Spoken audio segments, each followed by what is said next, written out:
Due to recent YouTube updates, comments and likes have become more important than ever. I beg you to please consider doing exactly that. I read every comment that you write me and answer whenever possible and or need. I'm also open to suggestions for future content. My videos are created without the use of AI, so please support your fellow human content creator against clanker slop. Thank you. The air was becoming staler and staler. Decay and even occasional mold had begun appearing. More and more of the hacked automated systems had run out of bullets.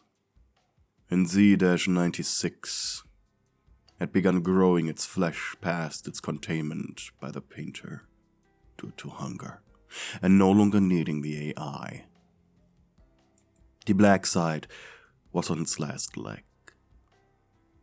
Sebastian didn't have a lot of time left. The organization had spent the last 10 operations not sending expendables, but actual extraction teams. Apparently they got all the documents they needed, all the research they required, and now they were placing anomalies in temporary containment to bring to other facilities. As well as eliminate any anomalies that by now had multiplied, like the squiddles. The atmosphere on the black side had shifted entirely. New shiny bullet casings and a weekly barrage of bullets didn't give Sebastian any time to really hide away. It was only a matter of time until they found him, and frankly, him causing the containment breach in the first place, his cards were very much stacked against him. He hid in the security main office, where he had collected water coolers and other equipment that was still semi-functional. He was completely prepared to have a last stand. Even used office scrap and ceiling fans to make rudimentary rotating defense systems. Some anomalies were dumb enough to charge the sharp blades, thinking they were something alive, only to be turned into minced meat. Here he sat, thinking. His hair had long grown past his shoulders, antenna broken due to a stray turret bullet hitting it, and he had used up pretty much 70% of his bandage supply. He too was on his last leg. The facility breaking down, and even the painter turned into defensive mode, using his leftover ammunition to defend the room he was located in rather than setting up traps for him or Urban Shade employees. Suddenly, Sebastian's security PDA flared up. Another notification. Another submarine entering. This one was big. Probably one containing This one was big. Probably an army. Did they switch from extraction to eradication? That would make sense, he thought. But as the ancient, glitchy camera in the hangar zoomed in on the underwater vessel, he saw only a singular silhouette leave, a feminine shape dressed from head to toe in Urban Shade tactical. Though she looked too meek, too slender and small to be a member of the soldiers. She held a simple pistol in her hands. She checked nervously something, likely her PDA. Sebastian's eyes narrowed as a notification appeared on his very own tablet. Extraction team single file reporting, messaging any survivors to gather at Hangar Bay 0040. Sebastian's eyes narrowed once more. What the? There were no humans left. That was the point of Urban Shade sending troops now. Almost expendables. The woman looked around, visibly sighing, and then typed another thing into her PDA. By that I mean you, Z-13. To you, this was a simple one-man extraction mission. Well, not really. In truth, you were a simple researcher specializing into bioengineering using applied use of anomalies. Your primary use in Urban Shade was revising anomalies, turning victims into survivors. Your biggest claim to fame was the use of O-8, codename the ball that makes you stupid, to nullify the effects of I-101, codename brain eater parasites. As it turns out, by placing an infected subject into a solution of disinfectant while O-8 was placed nearby, the brainworms would lose their ability to feed on the infected, leave through any orifice they could find, only to then fall into the deadly disinfectant solution and perish. Your creativity with applied science when coming to anomalies gave you a decent value. And so you actually managed to convince one member of Urban Shade's upper board to give Z-13 Sebastian Solus a chance, by stating that reversing his transformation might be your coup d'etat. The one thing that will turn you into an Urban Shade legend. As the mutations put upon Sebastian were so severe, any surgery to turn him back to human would permanently end his life subscription. Still, this operation was very clearly just a setup to get you killed, be it by an anomaly or by accident, so they could then file this operation under everything had been tried, which would allow them to just blow up the facility with everyone inside. To be done with this mess already. As a matter of fact, this entire operation only had been greenlit for 12 hours, and you had already spent 4 of those in the submarine, meaning you needed to find and extract Sebastian within the next 8. So we quickly ran ahead into the lobby behind the submarine hangar, taking note of all the algae, terribly musky air, and the dangerous debris spread out everywhere. You quickly understood why the black site had officially been declared lost, abandoned, and getting ready for demolition. You first went towards the office section. Based entirely on the reports of previous extraction teams, finding rudimentary defenses and survival structures clearly built by something or someone more intelligent than an animal, and something more autonomous than an AI stuck in a 90s computer. But the office was a wreck. Glass shattered across the floor in dull glitter, mold climbing high up the walls in ragged streaks. Filing cabinets overturned, papers melted into pulp where water had seeped through the ceiling. A strange mist hung low, seeping from a broken coolant line, hissing endlessly. You stepped inside, cautiously, your weapon raised. The only sound was the slow dripping of water from above. You didn't feel safe for even a single moment. And then your PDA buzzed. The tone was sharp, cutting through the silence like a blade. You fumbled it into your hand. The cracked display lit up just enough to show the message. I'm at the main security office, level 1. You should be there in just a few hallway turns. Before you could take a breather, the atmosphere shifted. The air grew heavier. The dripping slowed in your ears until all you heard was the sound of something slick dragging across tiles. Your stomach clenched. You're at the files. You knew what was down here. And you were about to encounter Z-283. A scraping rush slid down the hall outside. The sound of mucus smeared across walls and floor with unnatural speed. The smell hit you next. Salt, rot, the stench of something dragging from the deep sea and left to sour in the air. You killed the PDA screen with a trembling thumb and pressed yourself flat against the broken wall, hoping whatever was coming didn't see you. Your heart hammered against your ribs so hard it hurt. The angler moved into the office with a wet heave, a massive pale body, cracked, hide dripping strings of mucus. Its gaping jaw opened and closed in slow rhythms. Rows of glassy teeth gleamed faintly in the dim light. Its dull black eyes swept the room, searching, following the echo of the PDA tone it had heard. You didn't dare move, not even to breathe. Slime spread beneath it in glistening trails as it slid across the broken tiles. The sound of it moving was unbearable. Wet flesh dragging mucus sticking and peeling away. It lingered, breath rasping through its teeth in low whistles. You clenched your eyes shut until the sound began to recede. Slowly, agonizingly, the scrape of its body grew fainter down the hall. It had given up, probably thinking whatever it heard had moved on. The silence that followed was deafening. Only the hissing of coolant and the dripping ceiling remained.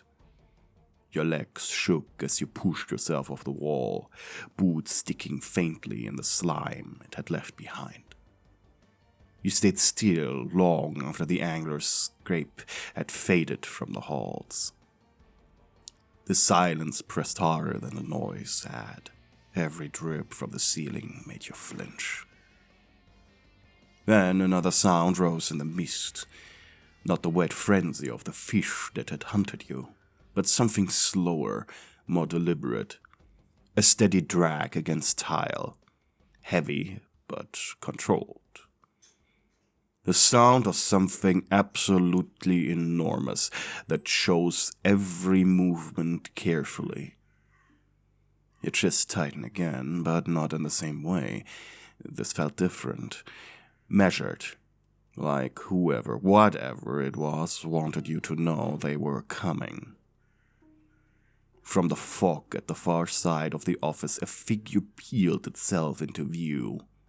Broad-shouldered, wrapped in ragged bandages, skin pale and stretched, scales shimmering, fins and tissue stitched over, places that should have been human muscle, hair long, damp, hanging across a face that wasn't entirely built for the surface anymore.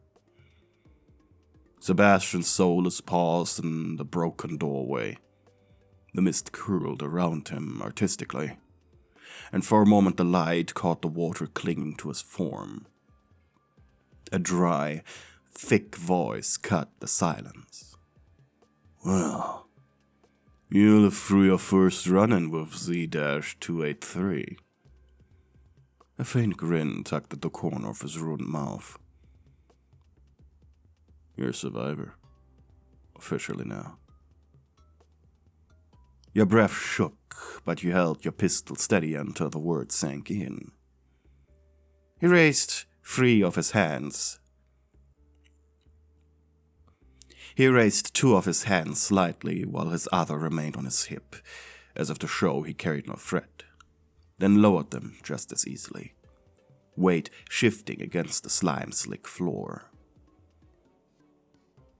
I'm Z-13, if you like the Urban Shade label. His eyes flicked down to the mucus trail smeared across the office tiles. Then back to you. You're still standing. That's good. Enough for me. The tension in your shoulders eased by a fraction. Not gone, but different now. Not prey in a predator's corridor, something else. He adjusted the strap of the battered duffel slung against his back and nodded towards the narrow door, halfway choked with debris. You said hangar 0040, right? Extraction ain't far. He stepped aside, waiting for you to move first. But let's not risk getting more attention than necessary. I found a shortcut. It's a quieter path. Safer than waiting here for round 2. You glanced once more at the mucus glistening across the office floor, then followed him into the dark. I know this place like my breast pocket. He gave a low chuckle. You stepped into what used to be a containment area for immobile anomalies, such as anomalous items or plants. Of course, some doors were smashed over time by various incursions. For instance, F-13425, the fast-growing lavender plant, which, as the name suggests, was what appeared to be a lavender flower, but the thing was quite resilient and grew so fast a person could see the growing process with the naked eye. It single-handedly had turned the entire laboratory into a massive scented cave of thick, green roots that desperately fed on any moisture they got. The reason this thing was contained was obvious to anyone, really. The thing could single-handedly take over an entire continent. Thankfully, saltwater was its great weakness. Still, losing an entire continent of Earth to a stupid plant was terrifying enough to Urban Shade, so they locked the thing in the black side. And they definitely would rather nuke this thing than risk bringing it topside. Sebastian used his massive body to help carve a way through the roots, leaving you just behind the tip of his tail. So, what made these guys change their mind? They're pretty vengeance-driven, even more than a normal person. You smirked, proud of yourself. I specialize in biological research, and... Sebastian stopped for a moment. His fins vibrated. Really now? You think I'm stupid or something? Quickly he turned his body, his face mere inches from you, his glowing eyes staring right into your soul. I'm going to be a guinea pig, aren't I? The fact you didn't immediately respond told him more than 1,000 words. I want to cure you. I'm not sick. I might not like this.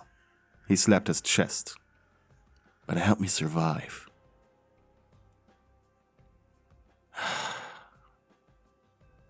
He exhaled, but being human again had its upsides. And what happens after this, huh? I indirectly caused a lot of death. Deliberately. And a lot of money was lost. The results from my research can be widely applied for profit and survival of the human species. You probably have You'll most certainly have a place at Urban Shade after this is done. He sneered. Of course you put profit first.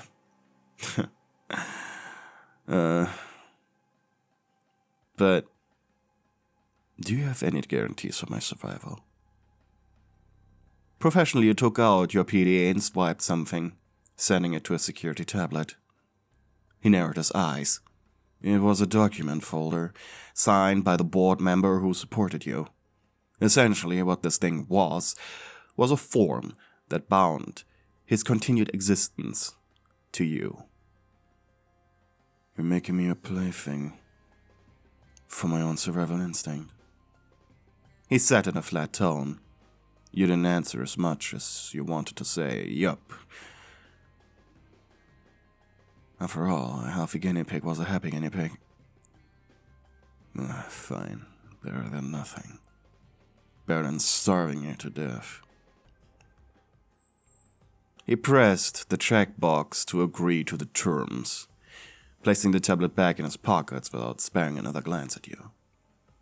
You would have given him the document before the submarine, but you felt it would be better for the mission's success to offer it to him now.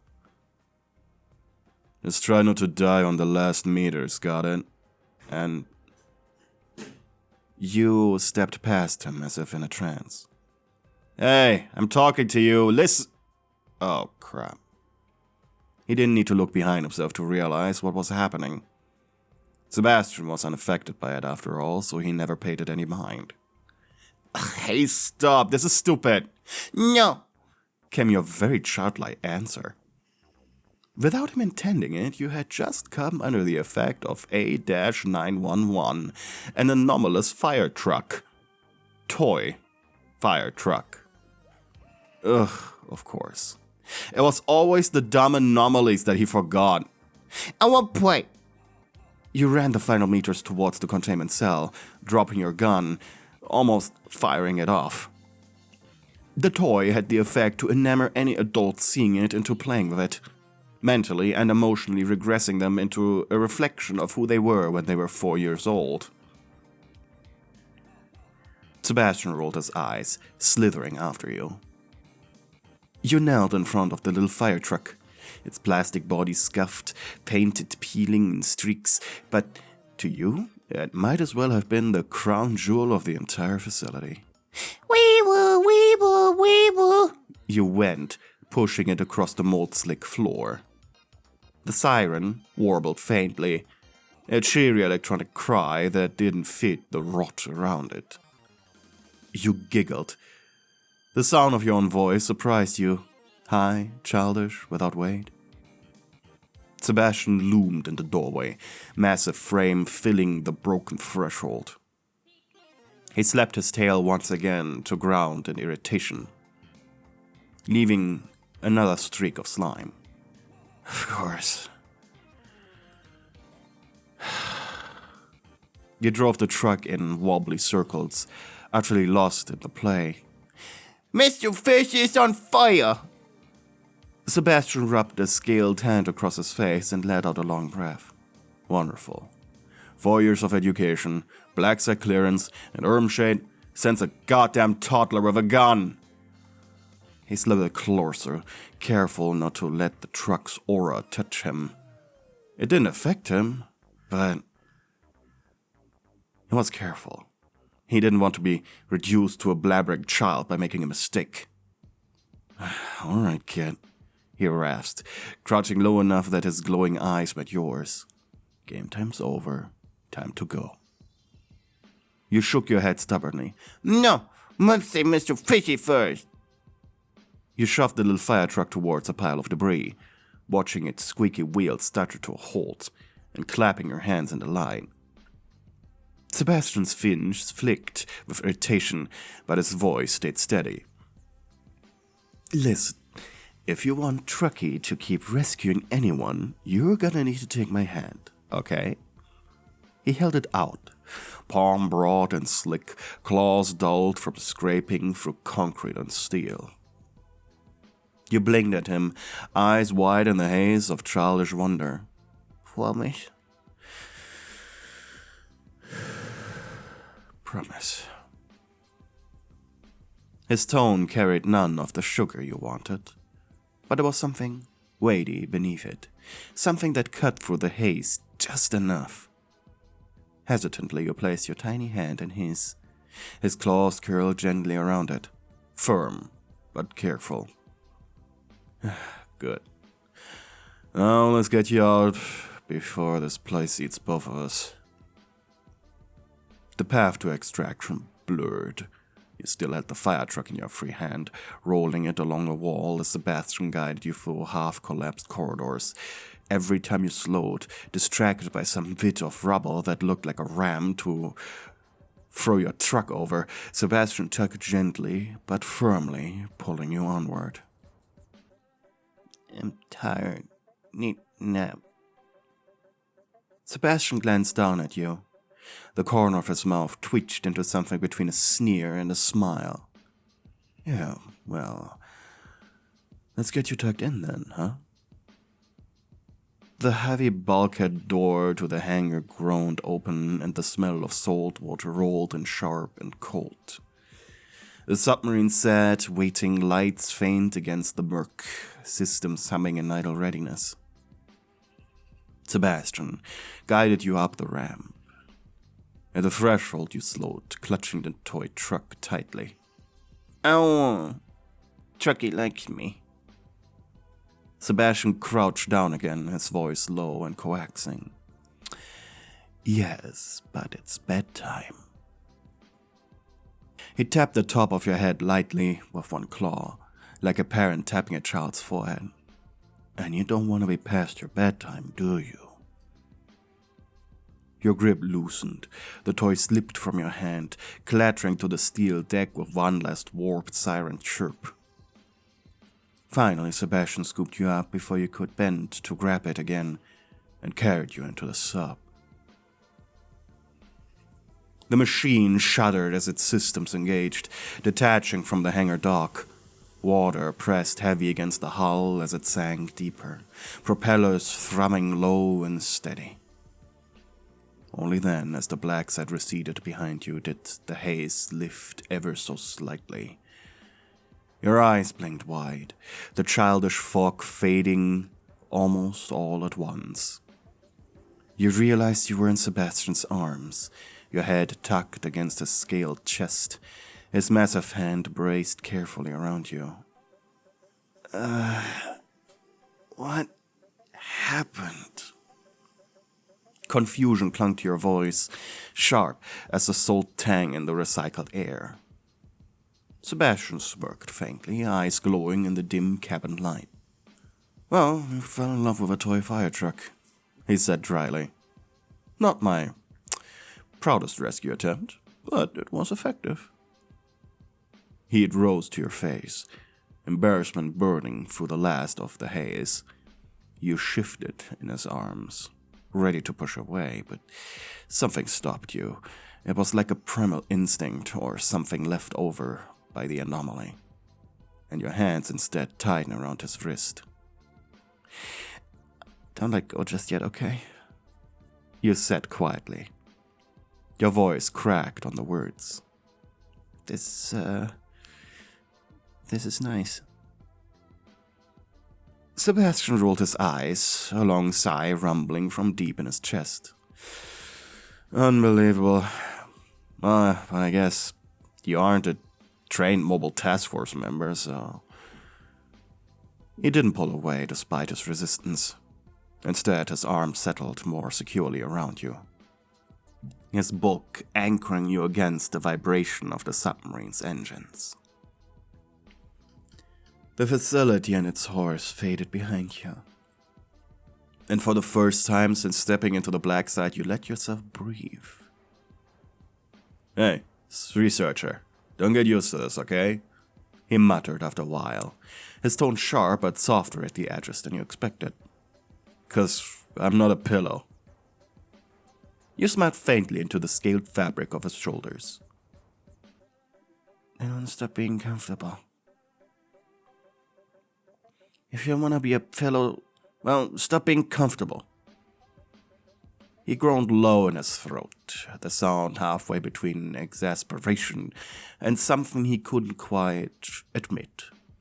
Still, his arms didn't shift. He let you rest. Minutes passed. The weight in your chest slowly unraveled. The fire truck, the endless ruin, the mucus, the black side. It was behind you now. Finally, they could nuke that place. You felt safe. Safe in his arms. You tilted your head up, catching the faint glow of his eyes in the dim cabin.